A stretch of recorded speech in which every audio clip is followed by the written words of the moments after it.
अस्सलामुअलैकुम रहमतुल्लाहि वबरकातुहू। हज की दरख्वास्तें जमा कराने की तारीख 27 नवंबर से 12 दिसंबर तक है। आखिरी डेट 12 दिसंबर है। अब आप अपने करीबी बैंकों में यानी कि UBL, HBL, Habib bank of limited और अल्फला, इन सब तमाम ब्रांचों में इन बैंकों की 15 बैंकों को चूज़ किया गया है, जिसमें UBL भी है, स्टैंडर्ड चार्टर्ड बैंक भी है, अल्फला भी है, बैंक ऑफ पंजाब भी है। आप अपने करीबी जो बैंक है उनमें से आप जाकर अपनी हज फॉर्म ले सकते हैं। सिर्फ हज फॉर्म लेने के लिए आपको एक शनाख्ती कार्ड की कॉपी और एक पासपोर्ट की कॉपी की ज़रूरत होगी। अगर पासपोर्ट नहीं बना हुआ, आपके पास टोकन है, तो उसके ज़रिए भी आप ले सकते हैं अपना फॉर्म में आपके पास दो हुकूमत पाकिस्तान ने इस बार आपके लिए आसानी की है कि आपके लिए 2024 में जो रेगुलर स्कीम मुतारिफ़ कराई है और जो कि जुनूबी रीजन जिसमें कराची, कोयटा, सक्खर शामिल है, उसकी 10,65,000 रुपये है कीमत, जो कि सरकारी हज का पैकेज है, जो कि लंबा वाला हज है। और दूसरा जो शुमाली रीजन है जिसमें इस्लामाबाद वगैरह आते हैं, उनका है 10,75,000 रुपये रेगुलर स्कीम, जो कि लॉन्ग हज का पैकेज है, जिसमें 42 दिन हैं आपको वहाँ पे रहने को मिलेंगे और 8 दिन की ऑप्शन है। आप या तो 3 से 5 दिन वहाँ पे रह सकते हैं मदीना में इस वाले लॉन्ग हज में, और 8 दिन भी रह सकते हैं। अगर आप 8 दिन रहेंगे तो आपके 35,000 रुपये आपको ज़्यादा देने पड़ेंगे, और अगर आप 3 या 5 दिन को चूज़ करेंगे तो आपके 35,000 रुपये बच जाएंगे। इसके अंदर एक और भी हज का ऑप्शन है जो कि स्पॉन्सरशिप हज है, जिसकी डॉलर में कीमत है 3,765 रुपये, और जो शुमाली रीजन है उसकी है 3,800 डॉलर।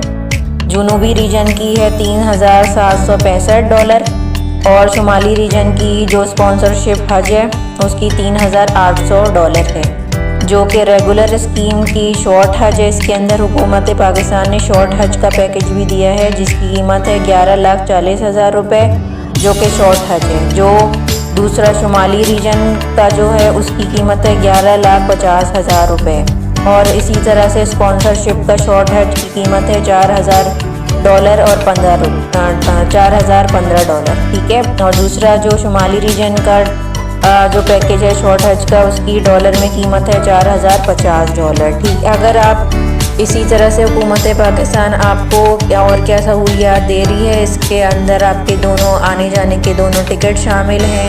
आपको एक जूतों का थैला दिया जाएगा, आपको एहराम दिया जाएगा, आपको इस दफ़ा डेटा दिया जाएगा जो कि 8 GB होगा, सिम दी जाएगी, उसके अंदर ये सारी चीज़ें शामिल होंगी। और क्या कहते हैं, आपको 200 डॉलर या 60,000 रुपये अपने कुर्बानी के हुकूमत पाकिस्तान को अलग से जमा कराने होंगे। ये आपके हज के पैकेज में शामिल नहीं है। मेरा मशवरा है कि आप इसी वाले पैकेज में अगर आप वहाँ से हुकूमत पाकिस्तान को ही जमा करा दें अपने कुर्बानी के पैसे, क्योंकि अगर आप अलग से जमा कराएँगे और वहाँ पर जाएँगे तो वहाँ पर रियाल की कीमत जब तक क्या पता आप जाएँ और वो बढ़ जाए और 70,000 और आपको 85,000 रुपये वहाँ पे देने पड़ जाएँ उसके लिए, कुर्बानी के लिए, और वो आपको बहुत ज़्यादा महंगा पड़ेगा। और इसके अंदर एक और भी ऑप्शन है कि जो आप डबल बेड ले सकते हैं और सिंगल बेड ले सकते हैं, उसके चार्जेस ज़्यादा हैं। अगर आप डबल बेड लेंगे तो 1,60,000 रुपये एक बंदे को देने पड़ेंगे डबल बेड के, यानी कि एक कमरे के अंदर डबल बेड होगा, और ट्रिपल बेड के अंदर ये है कि 60,000 रुपये 3 लोगों को देने पड़ेंगे, 3 अगर ट्रिपल बेड वाला अगर रूम होगा। और जो शेयरिंग वाला है उसकी तो फिर कोई ऐसा कोई वो नहीं है, तो वो तो सबके लिए ही सेम होगा। अब हम आते हैं कि आपको क्या करना चाहिए। जो छोटे शहरों में हैं लोग जो हज पे जाना चाहते हैं और वो पहले स्लॉट में अगर जाना चाहते हैं, उनको आसानी के साथ सारी सहूलियात मिल जाएंगी, उनको कोई परेशानी नहीं होगी, तो वो बेहतर है कि वो आएँ और लाहौर और करीबी अपने बड़े बड़े शहरों में जैसे पेशावर है, लाहौर है, कराची है, इस्लामाबाद है, वहाँ पे आके अपने फॉर्म को जमा कराएं और आखिरी तारीख से पहले करा दें, ताकि उनका जो नाम है वो फ़ौरन आ जाए और उनको कोई जहाज़ की और टिकट की कोई प्रॉब्लम ना हो, और जल्दी से उनका स्लॉट में नाम आ जाए अगर वो शुरू में जाने के ख्वाहिशमंद हैं। और उनको थोड़ी आसानियाँ भी होंगी, शुरू में जाएंगी तो आसानियाँ भी होती हैं। दूसरा है कि अब मैं आपको एक और अहम बात बताऊं कि हुकूमत पाकिस्तान ने महरम की जो शिक है वो ख़त्म कर दी है। औरतें बग़ैर महरम के भी सफ़र हज कर सकती हैं। उनको एक हलफनामा जमा कराना होगा जिसमें 2 गवाहों की ज़रूरत होगी। अपने खावंद का उसके अंदर नाम लिखना होगा और खावंद का दस्तखत होगा और 2 गवाहों की ज़रूरत होगी। उसके अंदर आपकी एक शनाख्ती कार्ड की कॉपी और इसकी ज़रूरत होगी। आप उसके अंदर लिखेंगे और आप बताएंगे आप जिस ग्रुप के साथ जा रही हैं, आप वो गारंटी देंगी कि वो आप उनके ऊपर भरोसे वाले लोग हैं, तो आप उन ग्रुप का नुमाइंदगी और निशानदेही भी करेंगे। अब हम हज फॉर्म को कैसे भरना है और इसमें क्या क्या चीज़ें हमें चाहिए, मैं आपको इसकी डिटेल बताती हूँ। पहले जब हम हज फॉर्म को देख रहे हैं तो हमारे पास सबसे पहले एक छोटा सा डब्बा बना हुआ है जिसमें हमें तस्वीर लगानी है और ऊपर इसके डब्बे के ऊपर एक एप्लीकेशन हज एप्लीकेशन नंबर बताया जाएगा, उसमें हज एप्लीकेशन नंबर लिखेंगे। दूसरा ये कि आपके पास फ़ोटो लाइट ब्लू कलर में बैकग्राउंड होगा और उसके ऊपर आपको चिपकानी है गम से।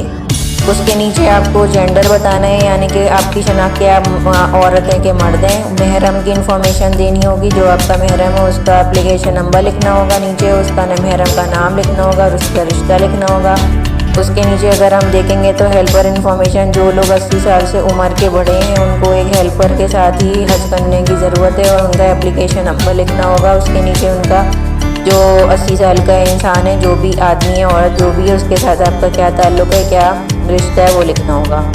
उसके बाद आपको दूसरा खाना एक और लिखा हुआ है, यहाँ पे बताया गया है कि यहाँ पे परफॉर्म हज किया है अपने 5 साल के अंदर। अगर नहीं किया तो आप नो पे कर देंगे, अगर यस किया है तो यस पे कर देंगे। आपकी वैक्सीनेशन हुई हुई है कोविड की तो यस की भी हुई है। आपकी तो नादरा से सर्टिफिकेशन है, ये नहीं है यस तो नो कर देंगे, अगर हुई हुई है तो यस कर देंगे। नॉमिनी इन्फॉर्मेशन के अंदर भी हम यही बताएंगे कि जो बंदा आपके साथ जा रहा है उसके बारे में लिखेंगे इसमें। बैंक अकाउंट नंबर, अगर आपके पास बैंक अकाउंट नहीं है तो भी कोई मसला नहीं होगा, उसके बगैर भी आपका फॉर्म जमा हो जाएगा। फिर आपने हज के जो अमाउंट है रेगुलर स्कीम में वो अमाउंट लिखना है, अपने डिपॉजिट की जिस दिन आपने किया था उसकी डेट लिखनी है। फिर अगर आपने स्पॉन्सरशिप की स्कीम की है तो उसमें कितने डॉलर जमा किए हैं, उसकी डेट क्या थी और रेफरेंस नंबर भी लिखना होगा। फिर रिलेशनशिप विद अकाउंट होल्डर लिखना होगा और जो है क्या कहते हैं जिसके पास नहीं है आप बैंक का अकाउंट, ठीक है। सबसे ऊपर जो तस्वीर के बराबर में एक डब्बा बना हुआ है जिस पे लिखा हुआ है ग्रुप इन्फॉर्मेशन है। ग्रुप इन्फॉर्मेशन में एप्लीकेंट टाइप लिखना है, फिर आपको लिखना है आप लीडर हैं, मेंबर हैं, फिर कितने ग्रुप में लोग हैं आपके वो उनका नंबर लिखना है, फिर ग्रुप लीडर की एप्लीकेशन नंबर लिखनी है। फिर आप अगर शिया हैं तो आपको क्या फैसिलिटीज़ अवेल करनी है उसको आप येस कर देंगे अगर आप हैं, अगर आप शिया नहीं हैं तो आप नो कर देंगे। उसके नीचे आपके पास बताया है आपका कहाँ से डिपार्चर होगा, इस्लामाबाद, पेशावर, लाहौर, कराची, कोयटा, मुल्तान, रहीम यार खान, सखर, फैसलाबाद, सियालकोट, इन सारे शहरों में से जहाँ से भी आपकी रवानगी है वो चूज़ कर लेंगे। एप्लीकेशन जो एप्लीकेंट है, जो आप जैसे आप हैं, आप अपना शनाख्ती कार्ड नंबर लिखेंगे इस डब्बे में, जो लंबी से डब्बे बने हुए हैं ट्रेन जैसे। उसके आगे आप अपनी डेट ऑफ बर्थ लिखेंगे, उसके नीचे वाले में आप लिखेंगे